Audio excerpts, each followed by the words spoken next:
Voilà, mon prénom. Louis. Oui. Julien. Julien. Arnaud. Arnaud, Thomas. Très bien, Christophe.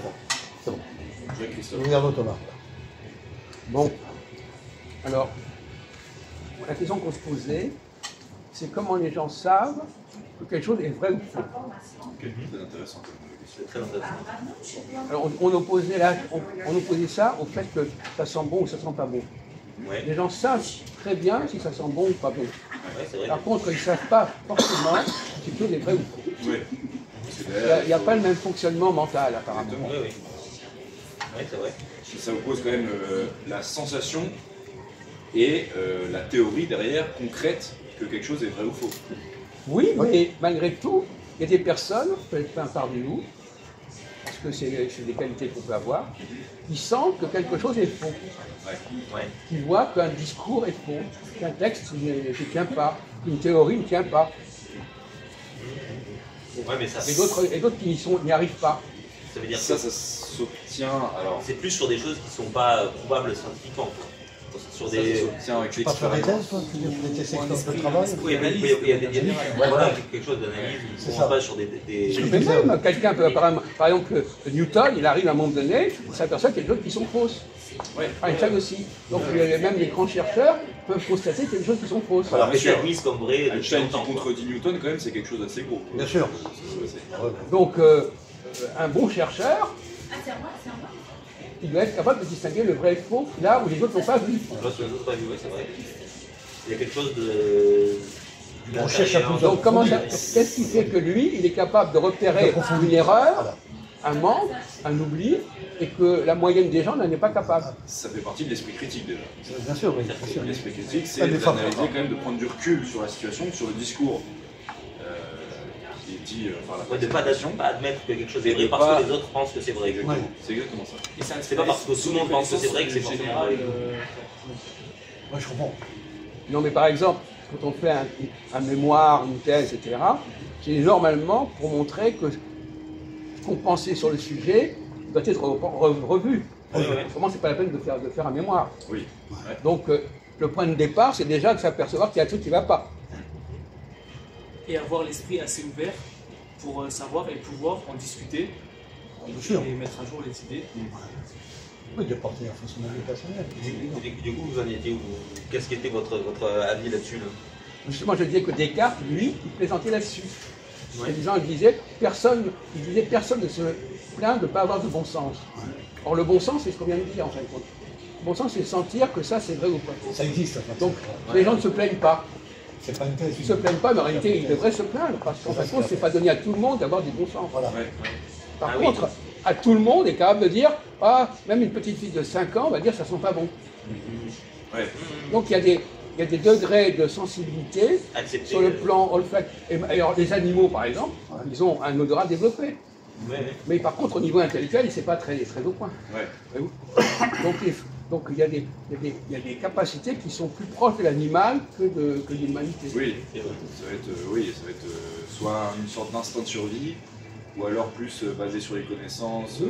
Et d'ailleurs, l'olfactif, c'est très important quand même dans le domaine de l'hospitalier. Dès que quelqu'un qui est un bon médecin ou un bon infirmier, il va être alerté immédiatement parce qu'il y a quelque chose qui ne sent pas bon. Oui, dans tout ce qui est olfactif, il y a un côté d'apprentissage aussi. Tout ce qu'on nous a appris à penser que ça sent bon, plus tard on va penser que ça sent bon. Oui. De la manière dont de la culture on en est, dans certains pays, quelque chose peut être sentir bon pour cette culture-là, pour nous ça sentira mauvais. Alors ça, je ne suis pas sûr. Hein. Je pense que les enfants ont un rapport très rapide de rejet.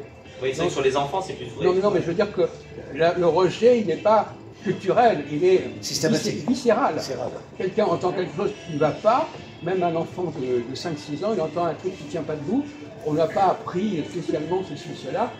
Oui, il y a quelque chose de... Si l'enfant il n'a pas encore été déconstruit ou reconstruit... Non, c'est un débat, mais il y a des capacités innées qui sont là, et qui sont déjà une forme d'inégalité dès le départ. Oui. D'ailleurs, je pense que... Ces inégalités. Comment? Elles sont éduquées par les parents. Non, je ne pense pas. Je pense qu'il y a des enfants qui sont nés avec des parents qui sont très moyens et qui, eux, ont une capacité intellectuelle supérieure. Ça n'a pas de rapport. Ils sont très moyens et puis une capacité intellectuelle supérieure. Tant mieux. On va prendre des cas réels. Ouais, bah, c'est pour ça. Mes parents sont pas très moyens. Ouais. Non. Pardon. Nos parents, dans la globalité, sont pas très moyens. Évitez de faire des erreurs, attention à ce que vous dites. Hein. Ouais. Ouais, pardon. Surveillez vos propos, là, attention. Hein. Mais le rôle de l'éducation, c'est de repérer les éléments les plus valables. Ouais. Ah oui. C'est ça. Ce sont ceux-là qui... Les meilleurs atouts. Pourquoi c'est important dans une société qu'il y ait des gens qui soient capables de repérer les erreurs. Ouais, pour éviter qu'on en fasse trop, quoi. Comment? Pour éviter qu'il y en ait trop d'erreurs. Voilà. Alors, par exemple, dans la Bible, vous connaissez un peu la Bible? Oui. Une sorte de Sodome. Vous avez entendu parler de Sodome? À un moment donné, Dieu veut détruire Sodome. Alors Abraham lui dit non, on peut éviter. Alors il dit, si on trouve suffisamment de justes, 10 justes par exemple, voilà, on épargnera Sodome. Qu'est-ce que vous comprenez? Ouais, il faut trouver des justes, mais des justes, ça, c'est sensible à chacun. Enfin, juste. Non, ça veut dire qu'il suffit d'une minorité de gens valables Oui, pour que ça sauve une société tout Mais entière. Pour que ça fonctionne. oui, bien sûr. Mais voilà pour qui Non, mais ça veut dire que cette société, il y a des sociétés qui tuent, qui suppriment les gens valables. Donc là, elles sont perdues. Ouais. Elles démolissent les gens valables. Mais comment on juge quelqu'un de valable? Bah, par ses compétences. Pour voir ce qui est. C'est très subjectif. Non, Vous testez. Non, on juge quelqu'un de valable parce Son niveau qu'il est d'intelligence. capable de repérer des erreurs. L'erreur aussi. L'intelligence. Les erreurs, les oublis. Mais qu'est-ce que l'intelligence? C'est quand même très C'est vrai. subjectif, l'intelligence. Moi, je n'emploie pas ce mot-là, de toute façon, je suis désolé. Hein. Ah oui, Moi, c'est ça, il parle comme il veut. Moi, Voilà. moi je dis simplement que Chacun sa façon. ce qui est intéressant, c'est la notion d'erreur. Parce qu'une erreur, ça s'observe, une erreur. Oui, il faut se baser sur des choses qui sont ça marche. objectives et dont personne ne peut Voilà. nier Sauf que les autres ne la vont pas vérité. trouver. Voilà. Lui, il va trouver une erreur. Quand il a repéré l'erreur, les autres disent oui. Mais ils n'avaient pas eux-mêmes trouvé l'erreur. C'est là qu'il y a une supériorité. Mais l'erreur, elle est, une fois que quelqu'un a signalé l'erreur, tout le monde reconnaît. Oui, bien sûr. Sauf qu'avant, Avant, personne n'a reconnu. avant, personne n'avait reconnu. C'est ça le truc. Ouais. Alors l'oubli c'est pareil. Quelqu'un qui dit un truc et qui oublie certaines informations, il y a un problème. C'est facile, mais c'est un schéma. D'accord, C'est un schéma qui simplifie. Oui, mais ça montre, voilà, ton intelligence qui voit l'erreur. Oui, Voilà, d'accord. Par exemple, qu'est-ce qui distingue un bon avocat d'un mauvais avocat, par exemple? Les compétences. Quelle compétence? Le fait Oui, de quelle savoir les compétence? lois. Quelle compétence? Non, Le fait de savoir toutes les lois. Non, de connaître non, son bout de doigt, bien non. sûr. Le bon Mais moi, c'est avocat, une c'est solution. celui qui n'oublie pas certains éléments du dossier. Voilà. Donc du coup, ce sont Qui montre que le dossier de l'adversaire est lacunaire. Il connaît les lois, donc il sait comment contourner les lois. Non. Il sait comment. Non, écoute, Non, bon, les torts. non, c'est pas suffisamment ça. Là, vous êtes dans l'erreur. Non, c'est pas ça, mais c'est pas Vous êtes dans l'erreur. c'est pas suffisant. Pour qu'il soit Oui, mais capable parce que moi, de c'est mon métier. montrer Pardon, que le pardon, dossier, pardon. il soit capable de montrer que le dossier, Voilà. l'adversaire ne tient pas le coup. Voilà, c'est caduc. C'est pas une question de qu'il a oublié, ça il était. C'est un postulat que le dossier est caduc ou. Non. Ou c'est vous qui l'affirmez. Non, on vient de le dire à l'instant. On peut le prouver. ouais, voilà. Il manque un Comment élément. prouver? Il manque un élément. Il y a un élément du dossier qui n'est pas là. Bah, d'accord. Voilà, Quoi? Un bon avocat, c'est le prouver. Voilà, c'est de trouver la pièce qui manque. Voilà, c'est ça. Bravo. Donc c'est le gars qui connaît les lois par cœur et qui va savoir. C'est pas une question de loi, c'est des dossiers. Voilà. Ouais, oui. C'est le rapport historique, monsieur. Les lois, ça fait partie d'un Qu'est-ce qu'on vous explique, C'est pas seulement une question de loi. Ah. Le type, il connaît pas les dossiers, il sait pas construire un dossier. Arrêtez de jouer le Gérard Larcher en question. Oui, voilà. Et voilà. Silence. Qu'est-ce que c'est que ces hommes-là? Voilà. Bon, on va changer de sujet, de Oui, toute bien façon. sûr.